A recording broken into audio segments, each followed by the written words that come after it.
হিমালয় কন্যা নেপাল। বিশ্বের সুউচ্চ 10টি পর্বতের 8টি নেপালে অবস্থিত।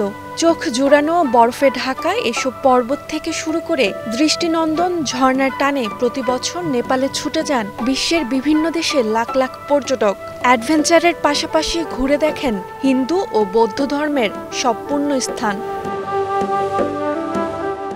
সম্প্রতি দুর্নীতি ও সামাজিক যোগাযোগ মাধ্যম বন্ধের জেরে গেল 8 সেপ্টেম্বর বিক্ষোভ ও সহিংসতায় উত্তাল হয়ে ওঠে হিমালয় কন্যা নেপাল। একদিন পরেই তা রূপ নেয় সরকার পতনের তীব্র আন্দোলনে। প্রবল জনরোষের মুখে পদত্যাগ করে দেশ ছেড়ে পালিয়ে যান প্রধানমন্ত্রী কেপি শর্মা ওলি। এমন পরিস্থিতিতে স্থবির হয়ে পড়েছে দেশটির পর্যটন শিল্প। প্রতি বছর প্রায় 12 লাখ পর্যটক ঘুরতে আসেন নেপালে, যাদের বেশিরভাগই আসেন বছরের শেষ দিকে।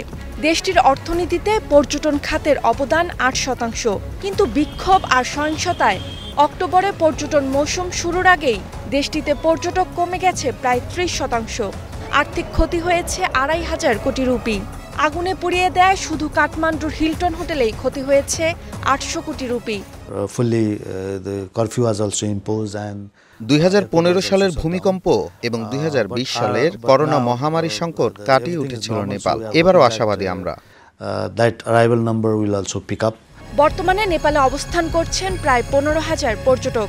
অবাক করা বিষয়, সংঘাত ও সহিংসতার মাঝেও অনিরাপদ বোধ করছেন না কেউ।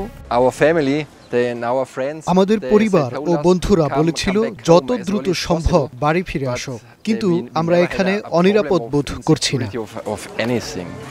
ভ্রমণের জন্য হিমালয় কন্যা নেপাল বাংলাদেশিদের কাছেও বেশ পছন্দের।